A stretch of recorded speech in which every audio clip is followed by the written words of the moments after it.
Hi, ഞാൻ കഴിഞ്ഞ ദിവസമേ എനിക്കുണ്ടായ ഒരു പ്രേതാനുഭവത്തിൻ്റെ വീഡിയോ ഞാൻ ഇട്ടിരുന്നല്ലോ.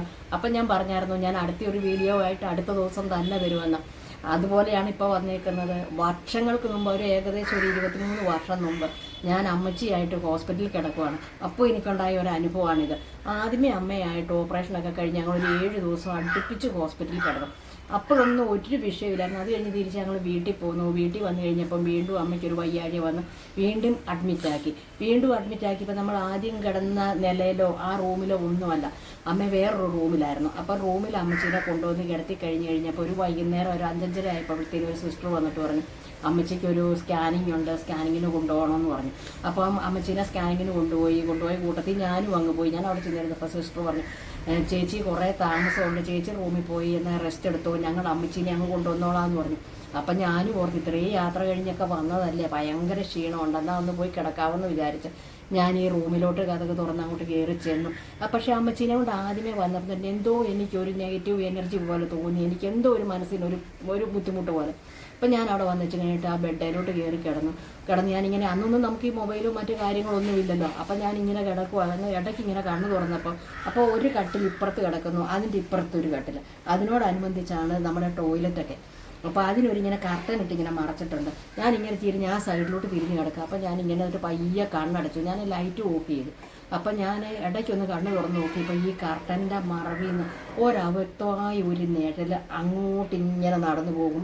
തിരിച്ച് കുറേ കഴിയുമ്പോൾ തിരിച്ചിങ്ങനെ ഇങ്ങോട്ട് വരും. പിന്നെ ഇടയ്ക്കൊന്ന് സ്റ്റില്ലായിട്ട് കുറച്ച് നേരം നിൽക്കും. ഞാൻ ഓർത്ത് ഇതെന്നാ കളിയാ, ഇനി അമ്മച്ചി പോയിട്ട് തിരിച്ചു അമ്മച്ചിനെ കൊണ്ടാക്കിയോ, എൻ്റെ ഉറക്കക്കൂടുതലുകൊണ്ട് ഞാൻ അറിയാഞ്ഞതാണോ എന്ന് ഓർത്തേച്ചിട്ട് ഞാൻ പയ്യെ എഴുന്നേറ്റ് വന്നേച്ച് കണ്ട് ഈ കർട്ടൻ മാറ്റി നോക്കിയപ്പോൾ ആരെയും ഞാൻ കണ്ടില്ല, അവിടെ ആരുമില്ല. അപ്പോഴേ എനിക്കൊരു പേടി തോന്നിയിട്ട് എളുപ്പം ഞാൻ എന്നാ കാണിച്ചു, എഴുന്നേറ്റിട്ട് ഞാൻ ലൈറ്റ് ഇട്ടിട്ട് ഞാൻ ഇങ്ങനെ ആലോചിച്ച് പേടിച്ചിങ്ങനെ ഇരിക്കുക. അപ്പോൾ എനിക്കൊന്ന് ബാത്റൂമിൽ പോകണം തോന്നി. ഉടനെ ഞാൻ പയ്യെ ചെന്ന് ഈ കർട്ടൻ മാറ്റാനായിട്ട് എനിക്കൊരു പേടി. അപ്പോൾ കാരണം ഈ കർട്ടൻ്റെ ബാക്കിലാണ് ഈ ബാത്റൂം. ഉടനെ ഞാൻ ഇവിടെ ചെന്നേച്ച് കഴിഞ്ഞിട്ട് പയ്യെ ചെന്ന് ലൈറ്റ് ഇടാൻ നോക്കിയിട്ട് ഇതിൻ്റെ സ്വിച്ച് പുറത്തില്ല, ആകെ ബാത്റൂമിൻ്റെ ഉള്ളിലായി സ്വിച്ച് ഇരിക്കുന്നത്. ഉടനെ ഞാൻ പയ്യെ കതക് തുറന്ന് ഡോറ് തുറന്ന് ഇങ്ങനെ നോക്കുകയും എൻ്റെ ദൈവമേ എപ്പോഴും എനിക്ക് ഓർക്കുമ്പം പേടിയാണ്. ഭയങ്കരനൊരു ഭീമാകാരനൊരു രൂപം, ആളാന്ന് പറയാൻ പറ്റില്ല, രൂപമാണെന്ന് പറയാം. ഇപ്പോഴും എനിക്ക് അതെന്താണെന്ന് എനിക്ക് പറയാൻ പറ്റുന്ന ഒരു കാര്യമല്ല. ഒരലർച്ചയോടുകൂടി ഞാൻ താഴെ വീണത് മാത്രമേ എൻ്റെ ഓർമ്മയിലുണ്ട്. ഞാൻ കണ്ണ് തുറക്കുമ്പം എൻ്റെ അടുത്ത് ഡോക്ടറുണ്ട്, നേഴ്സുണ്ട്, ഇവരെല്ലാവരും ചുറ്റും കൂടി എന്നാ ചേച്ചി പറ്റിയെന്ന് ചോദിച്ചപ്പോൾ എനിക്ക് പറയാൻ പറ്റുന്നില്ല. പക്ഷെ എന്നീ ഞാൻ അന്നേരം ഡോക്ടർ പറഞ്ഞു ഇനി എന്തെങ്കിലും കണ്ട് പേടിച്ചതാണ്, എന്താ പറ്റിയതെന്ന് ചോദിച്ചാൽ പറഞ്ഞു എന്തോ എനിക്കിങ്ങനെ ഒരു രൂപം പോലെ കണ്ട് പേടിച്ചതാന്ന് പറഞ്ഞു. എന്ന് വെച്ചിട്ട് അവരെനിക്ക് ഉറങ്ങാനായിട്ടൊരു ഇഞ്ചക്ഷനും ഒക്കെ എടുത്തുവെച്ചിട്ട് പോയി. പിറ്റേ ദിവസം അവിടെ ക്ലീനിങ്ങിന് വന്ന ഒരു സ്റ്റാഫ് ചോദിച്ചു ചേച്ചി ആയിരുന്നല്ലേ ഇന്നലെ ഇവിടെ കിടന്ന് കാറി ബഹളം വെച്ചത് എന്ന് ചോദിച്ചു. ഞാൻ പറഞ്ഞു അത് എന്നാന്ന് ചോദിച്ചു. അപ്പം ഞാൻ എനിക്കുണ്ടായ അനുഭവം ഞാൻ ആ പുള്ളിക്കാരിയോട് പറഞ്ഞപ്പോൾ പുള്ളിക്കാരി പറഞ്ഞു ഈ റൂമിൽ കിടന്നിട്ടുള്ള 2-3 പേർക്ക് അവരുടെ അറിവിൽ തന്നെ ഇങ്ങനെ ഒരു അനുഭവം ഉണ്ടായിട്ടുണ്ടെന്ന് പറഞ്ഞു. ഞാൻ ചോദിച്ചാൽ എന്നാ പോലും ഇങ്ങനെയെന്ന് ചോദിച്ചപ്പോൾ എന്നോട് പറഞ്ഞു ഇവരിവിടെ സ്റ്റാഫായിട്ട് വന്നിട്ട് ഒരു 5-8 വർഷമായുള്ളൂ. ഇതിന് മുമ്പ് വേറൊരു സ്റ്റാഫ് ഉണ്ടായിരുന്നു പറഞ്ഞു. അവർക്കിപ്പം പ്രായാധിക്യം കൊണ്ടാണ് വരാത്തതെന്ന് പറഞ്ഞു. അവരുണ്ടായിരുന്ന ഒരു സമയത്ത് ആ റൂമിൽ കിടന്ന് ഒരു പുള്ളി മരിച്ചിട്ടുണ്ടെന്ന് പറഞ്ഞു. ആത്മഹത്യയാണോ, അവിടുന്ന് മോളിൽ നിർത്തി ചാടിയതാണോ എന്താണെന്നൊന്നും പുള്ളിക്കാരി പറഞ്ഞില്ല. അപ്പം പറഞ്ഞു എൻ്റെ ജോലി പോകും ചേച്ചി, ഈ ജോലി കൊണ്ടാണ് കഴിഞ്ഞു കൂടുന്നത്, ഞാൻ അതുകൊണ്ട് വിവരം ഇത് പറയുന്നില്ല എങ്ങനെയാണെന്ന്. ഈ മുറിയിൽ കിടന്നവർക്ക് എല്ലാവർക്കും ഇങ്ങനെ ഒരു അനുഭവം ഉണ്ടായിട്ടുണ്ട് ചേച്ചി, ഇന്ന് ഈ റൂം മാറാൻ പറഞ്ഞു. അപ്പം ഞാൻ ഇവിടെ അടുത്ത സിസ്റ്റർ വന്നപ്പോൾ ഞാൻ പറഞ്ഞു എനിക്കിങ്ങനെ റൂം മാറുന്നില്ല, വാർഡാണെങ്കിലും അത് ഞങ്ങൾ കിടന്നോളാം, ഉറങ്ങാൻ പറ്റുന്നില്ലെന്ന് പറഞ്ഞു.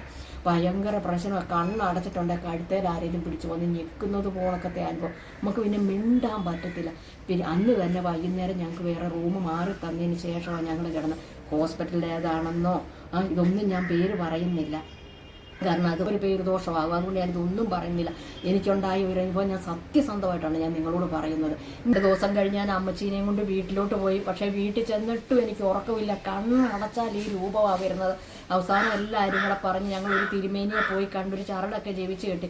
അപ്പോൾ തിരുമേനി എൻ്റെ നാളൊക്കെ വെച്ച് പ്രശ്നം നോക്കി. പ്രശ്നം വെച്ചപ്പോൾ തിരുമേനി പറയുന്നു ഇതെല്ലാ നാളുകാരും കാണാൻ വഴിയില്ല, അപൂർവം ചില നാളുകാരാണ് ഇതുപോലെയൊക്കെ ഉള്ളത് കാണുന്നത് എന്ന് പറഞ്ഞു. അത് നിങ്ങളുടെ നാളിൻ്റെ എന്തെങ്കിലും പ്രശ്നം പ്രശ്നമായിരിക്കും എന്നാണ് എന്നോട് പറഞ്ഞത്.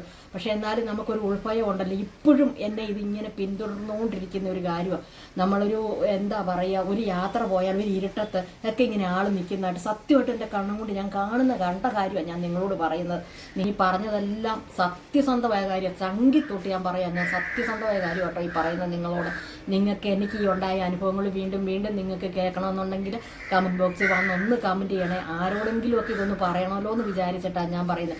എന്നാലും നിങ്ങൾക്ക് ആർക്കെങ്കിലും ഇങ്ങനെ അനുഭവം ഉണ്ടായിട്ടുണ്ടെങ്കിൽ കമൻറ്റ് ബോക്സിൽ വന്നൊന്ന് കമൻറ്റ് ചെയ്യണേ. അപ്പം മറ്റൊരു വീഡിയോയിൽ മറ്റൊരു ദിവസം വീണ്ടും കാണാൻ. Tata bye bye. ഓക്കെ.